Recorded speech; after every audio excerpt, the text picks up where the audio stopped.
안녕하세요. 행복과 영감을 전하는 BMW 아트세일즈 윤효준입니다. 오늘은 여러분들에게 제가 의문의 종이를 한 장 들고 인사를 드리게 됐습니다. 이 종이는 뭐에 대한 내용이냐면 제가 매달 초에 업로드하는 BMW의 가격표에 대한 종이인데요. 이 가격표를 한 번이라도 보신 분들께서는 조금 의아한 내용들이 있으셨을 겁니다. 바로 BMW의 용어들과 관련된 것들인데요.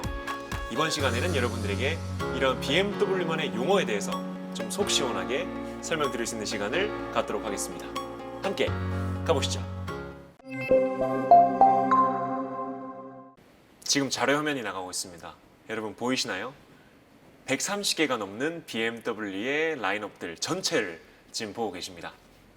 그럼 여기서 도대체 내가 원하는 모델은 무엇이며 어떤 걸 구매를 해야 되나 부터 간략하게 한번 설명을 드릴게요. 좌측 첫 번째 모델이 1시리즈부터 시작을 합니다. 그리고 두 번째부터 쭉 보시면 1, 2, 3, 4, 5, 6, 7, 8 이렇게 쭉 숫자가 커지는데요. 이렇게 커질수록 차가 커진다고 생각하시면 됩니다. 그래서 1에서부터 8까지는 해치백 혹은 세단 라인업이라고 보시면 될 것 같고요. 그 다음에 중간쯤 두 번째 줄 하단부부터 보시면은 X1이라는 명칭이 나오기 시작합니다. X1, 2, 3, 4, 5, 6, 7까지는 SUV, BMW에서는 SAV라고 스포츠 액티비티 비클이라는 표현을 쓰는데 SUV 라인업들이 X 계열이라고 보시면 됩니다. 여기서 이 X라고 하는 표현은 BMW에서 바퀴 4개가 모두 이렇게 맞물려서 굴러간다는 뜻으로 X1, X7까지는 모두 다 사륜구동 방식을 채택한 모델이라고 보시면 될 것 같아요. 그 다음은 I가 들어가는데요. i3, i8, 그러니까 i8 같은 경우에는 전기 차량 위주의 차량이라고 보시면 될 것 같아요. 사실 i8 같은 경우는 완벽하게 전기는 아니고 하이브리드 개념의 방식이긴 한데 조금 상징적인 의미로 I 계열에 포함이 되어 있습니다. 그러니까 뭐 530i, 뭐 330i 이런 거 많이 들어보셨을 텐데 어떤 모델명, 그 다음에 3020i 뒤에 붙는 i는 가솔린 엔진을 뜻하는 거고요. 맨 애초에 글씨부터 i3, i8 이렇게 들어가는 모델들은 전기 모델이라고 보시면 될 것 같습니다. 그 다음은 BMW 고성능 차량인 M 라인업들이 나오는데요. M2, M4, M5, M8 이렇게 라인업들이 쭉 정렬이 되어 있습니다. 이렇게 봐주시면 되고 간단하게 예시를 들어보겠습니다. 5 시리즈만 하더라도 총 14개의 트림이 나눠져 있습니다. 520i, 520d, 530i, 540i 이렇게 나눠져 있는데 처음 보신 분들은 도대체 똑같은 5 시리즈인데 뭐가 이렇게 다양하냐라고 생각을 하실 거예요. 제가 간단하게 예시를 통해서 하나 알려드릴게요. 530i M 스포츠 패키지 모델에 대해서 안내를 드리겠습니다. 먼저 맨 처음에 들어가는 5, 숫자 5는 시리즈를 말합니다. 5 시리즈는 530, 3 시리즈는 330, 6 시리즈는 630 이렇게 맨 앞에 숫자는 시리즈. 그 다음에 뒤에 들어간 두 가지 숫자 18, 20, 30 이런 모델들은 보통 엔진의 출력을 뜻합니다. 20i나 20d 같은 것들은 2000cc의 가솔린 디젤 엔진이고 30i, 40i들은 3000cc급, 4000cc급 힘을 내는 엔진이라고 보시면 될 것 같습니다. 물론 모델에 따라서 4기통인 것도 있고 6기통인 것도 있고 약간의 차이점은 있을 수가 있어요.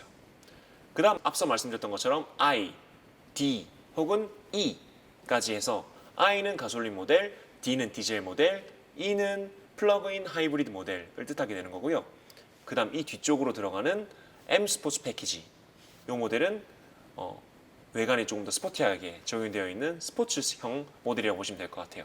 여기에도 럭셔리가 들어갈 수도 있고 X라인 혹은 디자인 퓨어 엑셀런스 이런 식으로 각 차종들에 따라서 상이하긴 하지만 결과적으로 어떤 럭셔리냐 M 스포츠 패키지냐 이런 기준들은 디자인 요소와 많이 관련되어 있다고 보시면 될 것 같습니다. 그리고 쭉 살펴보시다 보면 FE라는 명칭이 있는데요.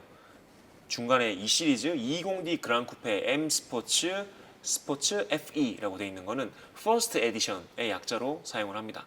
바로 아래 액티브 투어러 조이 LCI라는 명칭이 있는데요. LCI는 Life Cycle Impulse라고 해서 페이스리프트 모델을 뜻합니다. 이 LCI가 들어가 있는 모델은 페이스리프트를 한번 거친 모델이라고 생각하시면 돼요.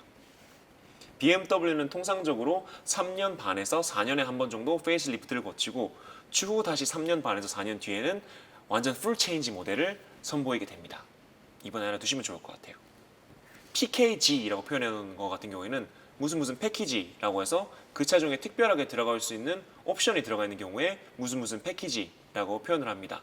가령 3 시리즈 같은 경우에는 이노베이션 패키지라고 해서 반자율 주행, 레이저 라이트, 서라운드 뷰가 들어간 이노베이션 패키지와 프리미엄 패키지, 센서텍 가죽 대시보드와 하만카돈 오디오 스피커가 포함된 패키지가 따로따로 포함되어 있어서 이를 구성을 할 수가 있어요. 5 시리즈 넘어오시면은 520i 럭셔리 OE라고 해서 이제 OE라는 단어가 있는데 이 OE라는 단어는 옵션 인핸스, 즉 옵션이 강화된 모델이라고 보시면 돼요. 지난 모델에 대해서 520i OE 모델 같은 경우에는 천연 가죽 대시보드가 옵션이 강화되고 하만카돈 스피커로 스피커가 업그레이드되고 이런 기능이 들어갔을 때 OE라는 명칭을 붙여주게 됩니다. 그 다음 또 중간에 보면은 530e 럭셔리 OC 이런 모델 들어가는데요. OC 모델 같은 경우에는 옵션이 좀 변경되는 모델이 되겠습니다. 예를 들어서 후방 카메라가 있었다가 빠지는 기능이 들어간다든지 혹은 뭐 뒷좌석 폴딩이 있었는데 없어지는 기능이 들어간다든지 이런 식으로 옵션이 뭔가 변경되는 경우에 OC, 옵션 체인지 명칭이 들어가게 됩니다. 쭉 내려오시면 730D X 드라이브 디자인 퓨어 엑셀런스라고 표현을 해놨고요. 그 다음부터는 DPE 이렇게 앞선 디자인 퓨어 엑셀런스의 약자를 따서 명칭을 표기를 해두었습니다. 그리고 쭉 내려오시다 보면은 X1부터는 어드밴티지 모델이 있고 M 스포츠 패키지 모델이 있고요. 그 다음에 X3를 보시면은 럭셔리 모델도 있고 X라인 모델도 있고 M 스포츠 패키지 모델도 있고요. 그 다음 또 쭉 내려오시게 되면은 X7으로 넘어가면 디자인 퓨어 엑셀런스, 그 다음 M 스포츠 패키지 이런 식으로 나뉘는데 여기서 말하는 어드밴티지나 럭셔리, X라인, 디자인 퓨어 엑셀런스 이런 모델들은 전부 다 M 스포츠 모델 대비해서 조금 더 단정하고 혹은 고급스러움이 강조된 그런 모델들이 모여 있는 거고요. M 스포츠 패키지는 말 그대로 BMW의 고성능 차량인 M이라는 브랜드에서 그 어떤 모티브를 따와서 전반적으로 굉장히 스포티하고 잘 달릴 것 같은 느낌들로 외부 디자인이 들어가 있는 그런 모델들을 M 스포츠 패키지라고 보시면 되겠습니다. 그 다음 제가 중간에 빼먹은 게 Z 시리즈인데요. Z4 같은 경우에는 로드스터라고 해서 뚜껑이 열리는 2인승 자동차가 G4 시리즈가 되겠습니다. 여기서는 S 드라이브라고 하는 옵션이 있는데요. BMW에서는 X 드라이브가 아까 제가 4륜 구동이라고 말씀드렸죠. S 드라이브는 전륜 또는 후륜 구동만 들어가실 때 S 드라이브라고 표현을 하는데 이거는 모든 차종들에 포함되지는 않고 일부 차종들에 대해서 따로 뭐 740i S 드라이브 혹은 G4 S 드라이브 이런 식으로 표현을 할 때 쓰이곤 하니까 참고해 주시면 좋을 것 같아요.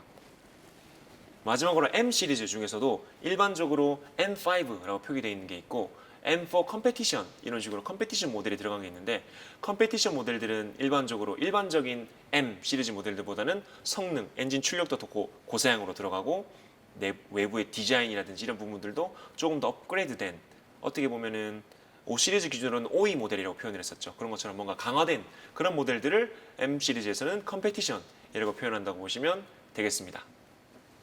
그리고 I 시리즈에서는 120A 이런 식으로 숫자가 적혀 있어요. 이거는 120A급의 차량이라는 뜻이고 이 전에는 94A, 60A 이런 식으로 배터리의 어떤 전체적인 용량이 작은 이런 모델도 있었기 때문에 이런 부분들을 참고하시면 차량 구매하실 때 도움이 되실 것 같습니다.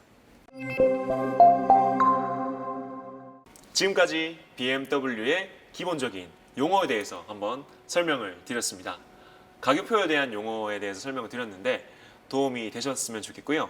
매월 초에 이 부분에 대해서 제가 업로드를 하고 있으니까 블로그에 방문하셔서 가격표를 검색하시면 좀 더 자세한 그 달의 차량 라인업과 가격에 대해서 확인을 하실 수가 있습니다.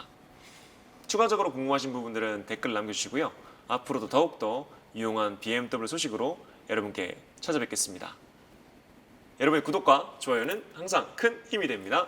이상 BMW 아트세일즈 윤효준이었습니다. 감사합니다.